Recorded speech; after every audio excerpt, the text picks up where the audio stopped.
नमस्कार दोस्तों, गार्गी क्लासेस पर आपका स्वागत है।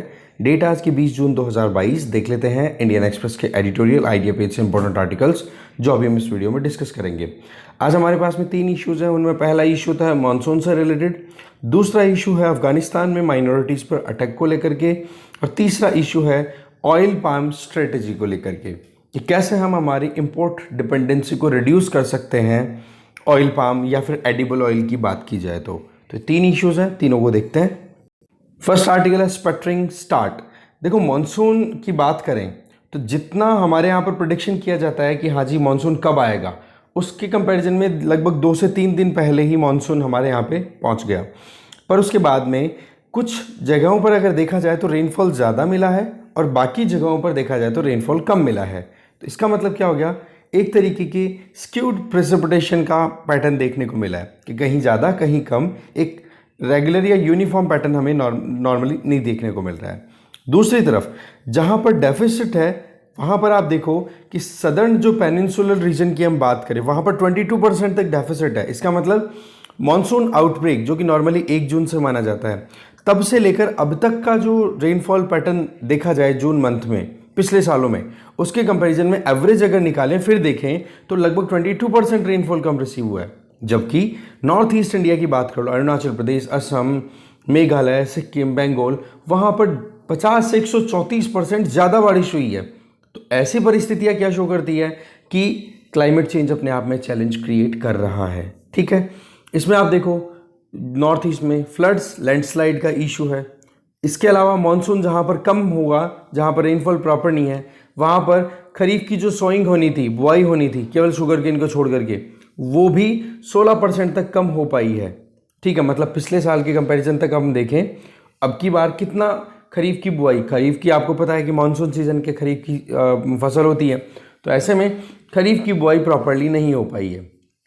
अब देखो पॉलिसी मेकर्स के लिए या फिर जो इंडिविजुअल्स, फॉर एग्जांपल हम खुद, राइट, हमारे लिए क्या चैलेंजेस है। सबसे महंगाई का सबसे बड़ा मेन मुद्दा फूड प्राइस की, खाने का जो भाव है वो लगातार बढ़ता चला जा रहा है। जीडीपी ग्रोथ की बात करें वो डाउन हो रही है। इन्फ्लेशन की बात करें वो अभी आउट ऑफ कंट्रोल है। रिजर्व बैंक ऑफ इंडिया ने भी प्रिडिक्ट किया है कि नॉर्मल मॉनसून रहेगा। तो ऐसी परिस्थितियों में कहीं ना कहीं पॉलिसी मेकर्स के सामने चैलेंजेस बहुत सारे हैं। बट एडिटर हैं वो कुछ यहाँ पर सिल्वर लाइंस ड्रॉ करना चाहते हैं, मतलब अच्छी बातें बताना चाहते हैं। देखो, ये शुरुआती दिन है मॉनसून के आउटब्रेक के बाद में। रेनफॉल डेफिशिएंसी को अगर देखा जाए तो जब आउटब्रेक हुआ था, वैसे तो 27 मई को ही आउटब्रेक हो गया था, मॉनसून का शुरू हो गया था। मालाबार कोस्ट जो कि केरला वाली कोस्ट है वहाँ पर हिट कर गया था मॉनसून। तब से लेकर 15 जून तक का अगर टाइम देखा जाए तो रेनफॉल डेफिशिएंसी थी बेशक, पर उस डेफिशिएंसी में 32% तक रिडक्शन हुआ है। इसका मतलब हम क्या कह सकते हैं कि रेनफॉल डेफिशिएंसी रिड्यूस हुई है, दैट मीन्स रेनफॉल अच्छा हुआ है। ठीक है, तो इम्प्रूवमेंट है। दूसरी चीज़, पीक की बात करें, मतलब खरीफ फसल की बुआई की बात करें, ये शुरू होती है मिड जून से जुलाई तक। ठीक है, तो बोला मिड जून तो अभी गया है, तो बुआई अभी शुरू होगी, हम अभी से इतने उतावले ना बने, ठीक रहेगा। फिर इसके बाद में बात आती है कि जो बड़े रिजर्वॉयर्स हैं उन रिजर्वॉयर्स में पिछले साल के कंपैरिजन में 4.9%, मतलब लगभग 5% ज़्यादा पानी का लेवल है। मतलब अगर 15 जून के लेवल की बात करें पिछले साल 2021 में, तो आज के टाइम पे जो बड़े बड़े रिजर्वॉयर, बड़े डैम्स हैं, उनमें देखें तो वाटर लेवल आपको 5% एक्स्ट्रा दिखेगा। तो इसका मतलब पानी की प्रॉब्लम इतनी ज़्यादा अभी है नहीं अगर हम देखें रेनफॉल पैटर्न के पॉइंट ऑफ व्यू से। फिर बात आती है मॉनसून सीजन। मॉनसून सीजन देखो जून से सितंबर तक 4 महीने तक चलने वाली है, जिसमें मिड 2 मंथ्स, जिसमें जुलाई और अगस्त, इसमें पूरी सीजन का 62% रेनफॉल रिसीव होता है। इसका मतलब जुलाई और अगस्त है मेन डिसाइसिव अगर मंथ्स की हम बात करें। दूसरा, अगर मॉनसून आउटब्रेक के बाद में हल्की हल्की बारिश शुरू होती है तो ऐसे में हमें टेंशन में आने की ज़रूरत नहीं है। कारण कि आज की जो परिस्थितियां उसके हिसाब से गवर्नमेंट को और फार्मर्स को थोड़ा सा टाइम और चाहिए है। कारण आज बीजों की बात कर लो, फर्टिलाइज़र की बात कर लो, या पेस्टिसाइड, वीडीसाइड, इन प्रोटेक्टिव केमिकल्स की बात कर लो, ये हम इंपोर्ट करते हैं। अब इंपोर्ट करते हैं तो भाई सीधी सी बात है, ग्लोबल सप्लाई चेन में कितनी प्रॉब्लम है। यूक्रेन रशिया वॉर, चाइना में कोविड की वजह से लॉकडाउन, तो सप्लाई चेन बिल्कुल चॉक्ड है, डिसरप्टेड है। तो ऐसी परिस्थितियों में हम इंपोर्ट कर रहे हैं तो उसमें देरी हो रही है, और हो भी रहा है इंपोर्ट तो वो बहुत महंगा हो रहा है। तो ऐसे में अगर कुछ गैप मिल जाए पॉलिसी मेकर्स को तो वो ठीक बात है। दूसरी अगर बात करें तो मॉनसून के लिए जो प्रिडिक्शन लगाने के आइडियाज़ होते हैं, जैसे कि नॉर्थ इंडियन रीजन में जो नॉर्दर्न प्लेन्स है वहाँ पर लो प्रेशर प्रिवेल करना चाहिए। इसका मतलब क्या हो गया कि यहाँ पर ज़्यादा टेम्परेचर मेंटेन रहे, हवाएं ऊपर उठे, लो प्रेशर क्रिएट हो, साउथ वेस्ट मतलब अरेबियन सी की तरफ से हवाएं गस्ट करती हुई हवाएं खींचे इधर नॉर्थ की तरफ, तब जाकर के रेनफॉल होता है। तो बोले ये कंडीशिव एनवायरनमेंट बना हुआ है। दूसरा, ला नीना वाली परिस्थितियां, जिसमें ईस्टर्न पैसिफिक ठंडा है वेस्टर्न पैसिफिक के कंपैरिजन में। तो ऐसे में ईस्टर्न पैसिफिक जहां ठंड है वहां से वेस्टर्न पैसिफिक की तरफ हवाएं चलेंगी, तो ऑस्ट्रेलिया के, इंडोनेशिया के नॉर्थ ईस्टर्न रीजन में अच्छी रेनफॉल होगी, और उसका असर हमें भी बेनिफिट मिलता है। ला नीना इंडियन मानसून के लिए प्लस पॉइंट रहता है। तो ये चीजें पॉइंट क्या कर रही हैं कि मानसून नॉर्मल रहने वाला है। तो एक कहावत है ना, बेटर लेट देन नेवर, कभी नहीं से चाहे देरी से आए पर आए तो सही, वो वाली बात है। अब देखो मॉनसून अनप्रडिक्टेबल है, इसका डाउट नहीं है, और हम हमारी एग्रीकल्चर को बोलते भी हैं गैम्बल ऑफ मॉनसून। तो ऐसे में डिले ही नहीं, मॉनसून में ब्रेक्स भी आते हैं कि एक बार आ गया रेनफॉल, फिर बाद में पता पड़ा 15 दिन तक कहीं एक बूंद ही नहीं गिर रही है, मतलब कहीं का मतलब एक पर्टिकुलर रीजन में हम बात करें तो वो ब्रेक भी हमारे लिए सरदर्दी का एक कारण बना रहता है। कई जगहों पर रेनफॉल बहुत कम हो रही है, तो कई जगहों पर एक्सट्रीम प्रेसिपिटेशन हमारे यहाँ पर रिसीव होता है, और यही मॉनसून की अनप्रडिक्टेबिलिटी बनी रहती है, जो कि पिछले कुछ सालों में ज़्यादा प्रोमिनेंटली देखने को मिल रही है। उसका कारण क्या है? क्लाइमेट चेंज की वजह से। अब देखो, खरीफ क्रॉप की बुआई की बात कर लो, या फिर जो ग्रोथ होनी चाहिए, ठीक है, उसकी बात कर लो, या इसके अलावा हार्वेस्टिंग टाइम पे जो पैडी होती है, दैट मीन्स आप बात कर लो, हार्वेस्टिंग क्या मतलब, सोइंग के बाद में चावल की फसल होती है, उसमें आपको पूरा फ्लड करके रखना पड़ता है पूरे खेत को, उसमें भी पानी की ज़रूरत पड़ती है। तो ऐसे में देखो एक डिसकंटिन्यूटी बनना कहीं ना कहीं प्रॉब्लम तो क्रिएट करता है, और ये चैलेंज जो है वो क्लाइमेट चेंज की वजह से क्रिएट हो रहा है, जो कि पॉलिसी मेकर हो, चाहे ब्रीडर्स हो, चाहे आप कह सकते हो फार्मर्स हो, सबके लिए अपने आप में चैलेंज है। पर हाँ, हम आशा अच्छी कर सकते हैं कि बढ़िया होगा जो भी होगा। तो कंसर्न भी आ गए और कुछ पॉसिबिलिटीज़ की बात भी हमने कर ली, ठीक है। अब आपके हिसाब से क्या सोल्यूशन हो सकता है, कमेंट बॉक्स में आप बता सकते हो। नेक्स्ट है ग्रिम रिमाइंडर। देखो, अभी वहाँ की बात की जाए, अफगानिस्तान की तालिबान ने टेक ओवर कर लिया, तो वहाँ पर एक कारते परवन एरिया है, ठीक है, वहाँ के गुरुद्वारा, कारते परवन गुरुद्वारा जो कि काबुल में है, वहाँ पर अटैक होता है, और इसमें एक सिख ग्रंथी और एक अफगान की डेथ हो जाती है। तो ये एक अपने आप में एक कह सकते हैं ना कंसर्निंग रिमाइंडर है कि अफगानिस्तान में अभी भी वर्ल्ड की कैपिटल ऑपरेट हो रही है टेररिज्म पॉइंट ऑफ व्यू से अगर देखें तो, राइट। एक मेडिवल माइंडसेट के साथ में जो लोग बिल्कुल एक्सट्रीम एक्टिविटीज़ करते हैं, जिसमें उनका टारगेट रहता है माइनॉरिटीज़ को परेशान करना, जिसमें वो माइनॉरिटी हो, वुमेन हो, ठीक है, उनको मारना, उनको वहाँ से कैसे भी करके प्रॉब्लम क्रिएट करके और वहाँ से माइग्रेट करने के लिए मजबूर करना। ये कोई पहली बार नहीं है कि सिखों को वहाँ पर अटैक किया गया है, 2018 में भी ऐसा ही कुछ अटैक हुआ था। पर एक चीज़ है कि पिछले टाइम में तो क्या था कि तालिबान जो था वो स्ट्रगल कर रहा था, ठीक है, रिपब्लिकन गवर्नमेंट के को उखाड़ फेंकने के लिए। तो ऐसे में तालिबान के लिए बोला जाता था कि तालिबान अटैक करवा रहा है, तालिबान अटैक करवा रहा है। पर अब तो तालिबान खुद रूल कर रहा है, फिर भी अटैक्स हो रहे हैं। तो वहाँ पर एक ग्रुप है जिसका नाम है ISKP, Islamic state of Khorasan province. Khorasan province है जहाँ पर इस्लामिक स्टेट की एक ब्रांच ऑपरेट कर रही है, जो कि अफगानिस्तान में है। तो ये चीज़ें क्या कर रही हैं कि अभी भी टेररिज्म जो है अफगानिस्तान की ज़मीन से ख़त्म हो दूर दूर तक लगता नहीं है। अफगानिस्तान का जो इस्लामिक स्टेट का जो चैप्टर है वो देखो, जो IS जो शुरू हुआ था, Islamic state of Iraq and Syria, वो देखो इराक और सीरिया, टर्की, इसके एरिया में जहाँ जहाँ पर भी IS राइज हुआ था उस एरिया को बोलते हैं लेवेंट। ये आया भी था शायद क्वेश्चन प्रीलिम्स में, मुझे जहाँ तक ध्यान आ रहा है, ठीक है। तो लेवेंट वाले एरिया में ऑपरेट होने वाला ISIS या फिर IS इस्लामिक स्टेट इस ISKP से डिफरेंट है, ठीक है। इसमें क्या है कि यहाँ पर इंटरनेशनल टेररिस्ट का पार्टिसिपेशन है, जैसे कि उज्बेक्स हैं इसमें, चेचन हैं, चेचन कहाँ, रशिया वाला एरिया आ गया, वहाँ के मतलब जो मिलिटेंट्स हैं वो आ गए। इसके अलावा उइगुर मिलिटेंट्स हैं जो कि चाइना के मुस्लिम्स हैं। ये मिलकर के एक मेडिवल सोच के साथ में काम कर रहे हैं, ठीक है। जो कि आप देखो कि तालिबान से भी निकले हुए कुछ लोगों का पार्टिसिपेशन है। मतलब कि तालिबान जिस तरीके की एक्टिविटीज़ को अभी कंडक्ट कर रहा है, उन एक्टिविटीज़ से तालिबान के पास्ट के मेंबर्स जो खुश नहीं थे, जिन्होंने तालिबान को छोड़ दिया था, ठीक है, बिल्कुल रेडिकल लोग जो थे, एक्सट्रीमिज्म को फैलाने वाले लोग जो थे, उन्होंने तालिबान को छोड़ा। और अल्टीमेटली आईएसकेपी जो है वो एक मिक्स है इन अलग अलग एथनिसिटी के लोगों का। इसके अलावा हक्कानी ग्रुप जो कि पाकिस्तान का एक कहते हैं ना कि रिप्रेजेंटेटिव माना जा रहा है और माना जाता भी है, पाकिस्तान की अच्छी खासी पकड़ भी है, तो ऐसे में हक्कानी ग्रुप के भी मेंबर्स इसमें इन्वॉल्व हैं।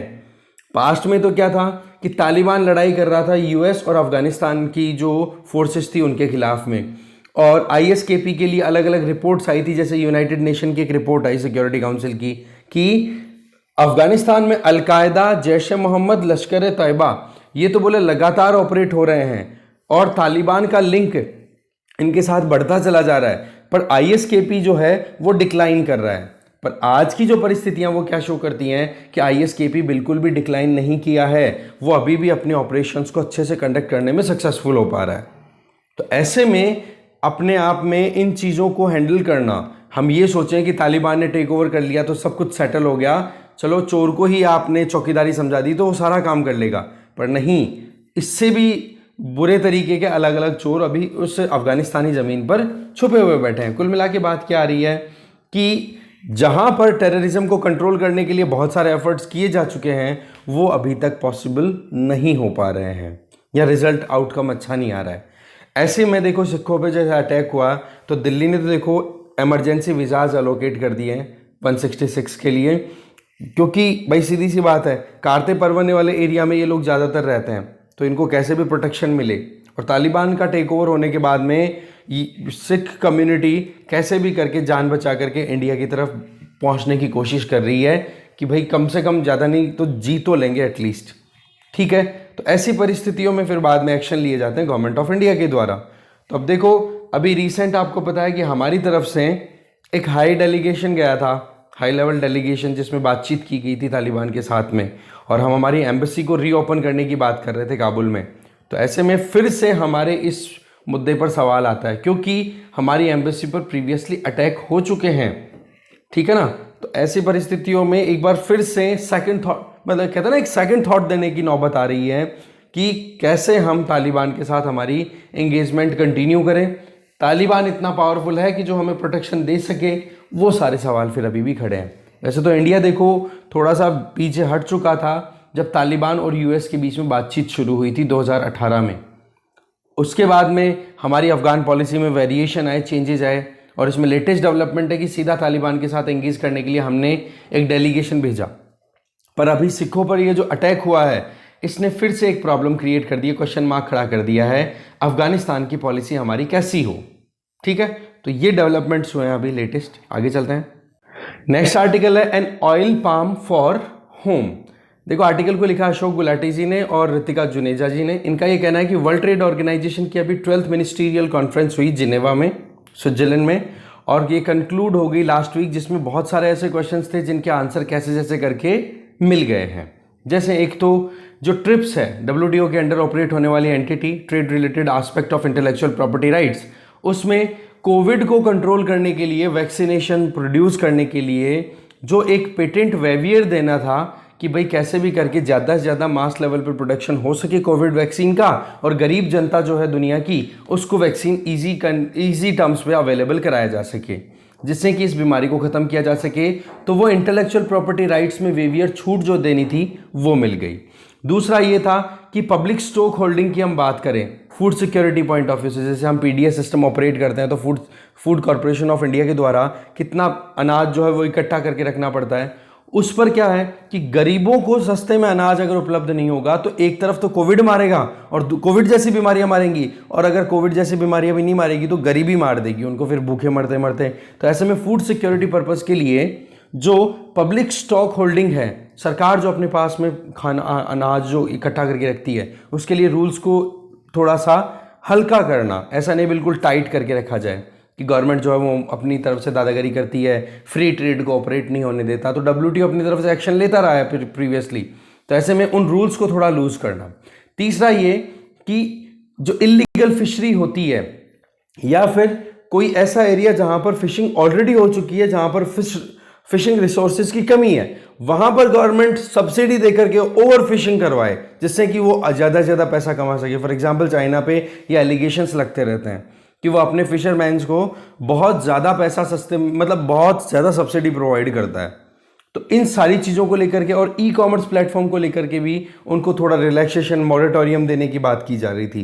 तो ऐसी परिस्थितियों में आप देख सकते हो कि 4-5 क्वेश्चंस थे जिनके मोर और लेस आंसर्स निकाले गए हैं।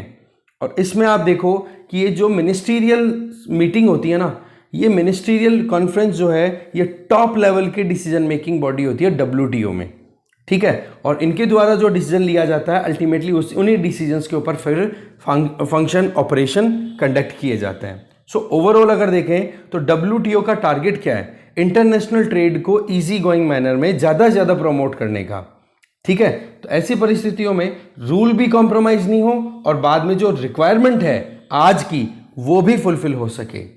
अब सवाल ये आता है कि हम ट्रेड की बात करें तो ट्रेड का नाम लेते ही आज के टाइम पे तो ग्लोबल सप्लाई चेन है वो बिल्कुल डिस्रप्शन में है। चाहे आप एग्रीकल्चर की बात कर लो, चाहे ट्रेड की बात कर लो, चाहे फूड सिक्योरिटी की बात कर लो, कहीं ना कहीं मुश्किलें चली हुई है, जिसके पीछे बहुत सारे कारण हैं। जैसे रशिया यूक्रेन वॉर मान लो, कोविड की वजह से एक तरीके से लॉकडाउन मान लो, या फिर अचानक से डिमांड बढ़ने की वजह से इन्फ्लेशन की बात कर लो।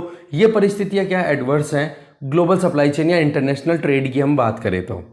आज के टाइम पे क्या आ रहा है कि पेंडेमिक हो, वॉर हो, चाहे सोशियो पॉलिटिकल कोई भी डिस्ट्रप्शन हो या नेचुरल डिजास्टर हो, इसकी वजह से ज़्यादातर कंट्रीज जो हैं वो क्या सोच रहे हैं? इनवर्ड लुकिंग हो रहे हैं। इसका मतलब कि एक्सपोर्ट जो भी करते हैं उस एक्सपोर्ट को रोको और उसके बाद में इंपोर्ट का ऑप्शन एक्सप्लोर करो। For example Russia Ukraine war के टाइम से रशिया ने वीट एक्सपोर्ट, सनफ्लावर एक्सपोर्ट को बैन किया।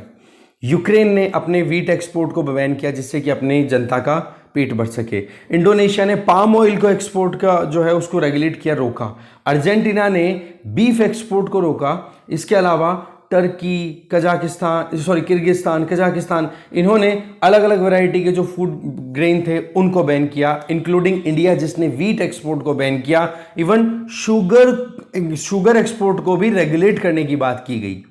तो ऐसे परिस्थितियों में आप देखो कि कैसे सप्लाई पहले से रुकी पड़ी है और कंट्रीज इस तरीके से इनवर्ड लुकिंग स्टांस है वो ले लेते हैं, तो और प्रॉब्लम आ जाती है। ग्लोबल कमोडिटी सप्लाई चेन रुक जाती है, महंगाई बहुत ज़्यादा बढ़ जाती है और एक तरीके से हर किसी देश, फॉर एग्जाम्पल श्रीलंका की अगर हम बात करें, वो बर्बादी के कगार पे पहुंच जाते हैं। इंडिया भी कोई बचा हुआ देश नहीं है, हम भी आप जानते हो कितना कुछ इंपोर्ट करते हैं, तो हमें भी बहुत कुछ सोचना पड़ता है। जब से पेंडेमिक की बात करें या रशिया यूक्रेन वॉर की बात करें, तब से बहुत सारी चीज़ें ऐसी हो रही हैं जिनमें हम फोकस करें सेल्फ सफिशिएंसी पे। एक तो होती है देखो सेल्फ रिलायंस, एक होती है सेल्फ सफिशिएंसी। दोनों में बहुत डिफरेंस है।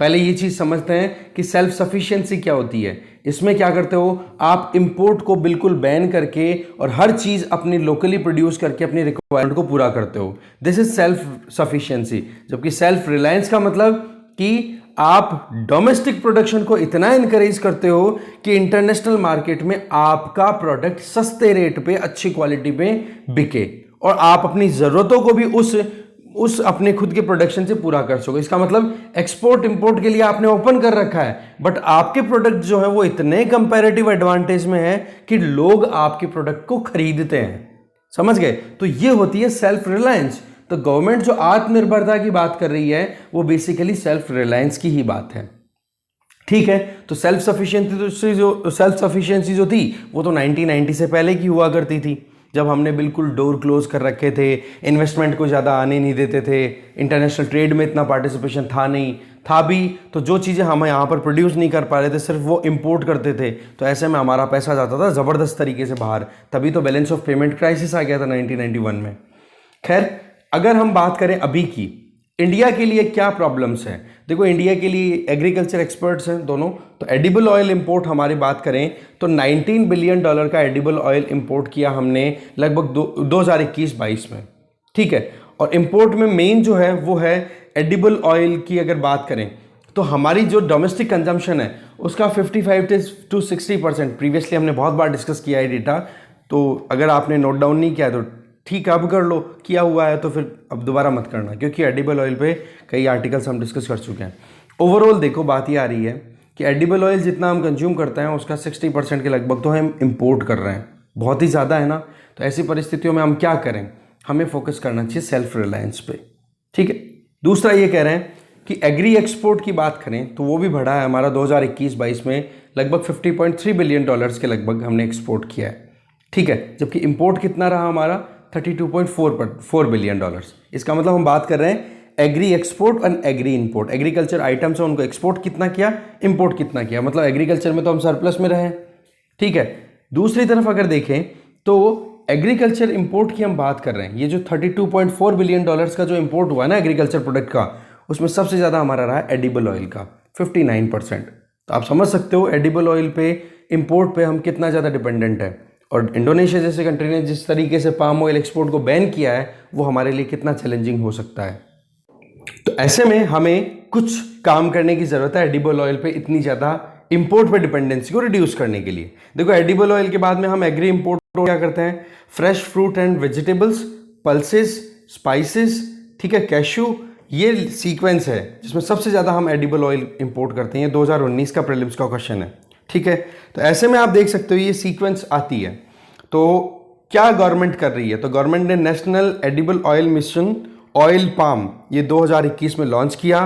काम है कि आत्मनिर्भरता हमें अचीव करनी है एडिबल ऑयल में, जिसमें हमारे जो ट्रेडिशनल ऑयल सीड है, फॉर एग्जांपल मस्टर्ड, ग्राउंडनट, सोया, इनको तो हमें एडिशनल एरिया पे ग्रो करना ही है। कितना एडिशनल, कितना एरिया? 39 मिलियन हेक्टेयर एरिया और ऑयल सीड के अंडर लेकर के आना है। अब आप जानते हो कि अगर 39 मिलियन हेक्टेयर एक्स्ट्रा आप मतलब ऑयल सीड की प्रोडक्शन करना चाहते हो, खेती करना चाहते हो इतने एरिया पे, तो आपको डेफिनेटली स्टेपल फूड जहाँ पर आप प्रोड्यूस करते हो, सीरियल्स, गेहूँ, चावल और ये, इनकी जगह को आपको थोड़ा सा रिड्यूस करना पड़ेगा, क्योंकि इंडिया की एरिया थोड़ा ना बढ़ेगा, एरिया तो उतना ही है ना। हम पाकिस्तान की ज़मीन थोड़ा ना ले लेंगे लड़के, हमारी खुद की ज़मीन पे एडजस्ट करना पड़ेगा। तो जहाँ पर ऑलरेडी जो खेती हो रही है उस पर जो खेती का पैटर्न है उसको हमें चेंज करना पड़ेगा। बट प्रॉब्लम यहाँ पर क्या चैलेंज आ रहा है गवर्नमेंट के सामने? फूड सिक्योरिटी, कि एक तरफ तो महंगाई बढ़ रही है खाने की बात अगर हम करें, और दूसरी तरफ ऑयल सीड प्रोड्यूस करने के लिए हमने जो खेती जहाँ जहाँ पर भी अनाज की हो रही है उसकी ज़मीन को हम डाइवर्ट कर रहे हैं ऑयल सीड की तरफ। तो इसका मतलब आप फूड प्रोडक्शन को भी रिड्यूस कर दोगे, तो एक तरीके से चैलेंज आ गया गवर्नमेंट के सामने। तो एक रैशनल पॉलिसी की रिक्वायरमेंट है कि जिससे हम इंपोर्ट डिपेंडेंस को रिड्यूस भी करें, एडिबल ऑयल को प्रोड्यूस भी करें, और जो चीज़ हम food security point of view से देखना चाह रहे हैं उसको भी हम प्रॉपरली मैनेज कर सकें। तो एक तो ये चीज़ हमें अच्छे से करने की ज़रूरत है। दूसरा, जो national edible oil mission oil palm की हम बात करें, उसमें भी गवर्नमेंट ने ये टारगेट रखा है कि 2025-26 तक 1 मिलियन हेक्टेयर ज़मीन जो है वो ऑयल पाम खेती के लिए हम क्लीन करेंगे और उसके ऊपर खेती की जाएगी। और उसमें मेनली डिमार्केशन एरिया कौन सा है? नॉर्थ ईस्ट, तेलंगाना, आंध्र प्रदेश और अंडमान निकोबार वाले एरिया में भी सोचा जा सकता है, क्योंकि ट्रॉपिकल क्लाइमेट की रिक्वायरमेंट होती है इसमें मेनली, ठीक है। इक्वेटोरियल एंड ट्रॉपिकल क्लाइमेट की अगर हम बात करें इसके लिए, खेती के लिए, ऑयल पाम के लिए, तो ऐसे में देखो बात ऐसी है कि इंटरनेशनल प्राइसेस पिछले एक साल में लगभग 70% के लगभग बढ़ चुकी है ऑयल पाम की और एडिबल ऑयल की, जो हम खाने में मिला के खाते हैं। तो ऐसी परिस्थितियों में हमें कुछ ना कुछ एडिशनल एफर्ट्स करने की ज़रूरत है, जो कि गवर्नमेंट ने फिक्स किया हुआ है, ठीक है। अब पाम ऑयल के साथ में एक प्रॉब्लम है, क्या कि आप उसकी खेती अगर करते हो तो 6 साल के अंदर पेड़ मैच्योर होता है और फिर बाद में उसकी प्रोडक्शन होती है। इसका मतलब जेस्टेशन पीरियड बहुत ज़्यादा हो गया।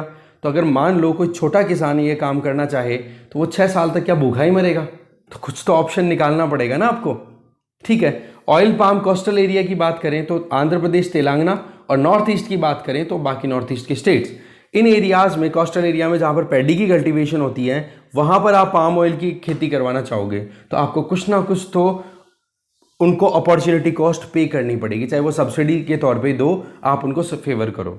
दूसरा, फिर पाम ऑयल का जो प्राइसिंग फार्मूला है, ठीक है, price formula of fresh fruit bunch, क्योंकि इसमें एक पूरा सा बंच झुंड सा लगता है। ये पाम ऑयल की जो खेती होती है, जो फ्रूट कटता है, वो बहुत हैवी होता है वो, ठीक है। तो उसकी प्राइसिंग भी एकदम प्रॉपर होनी चाहिए, जिससे कि फार्मर्स लॉन्ग रन में अपने आप को सिक्योर फील करें।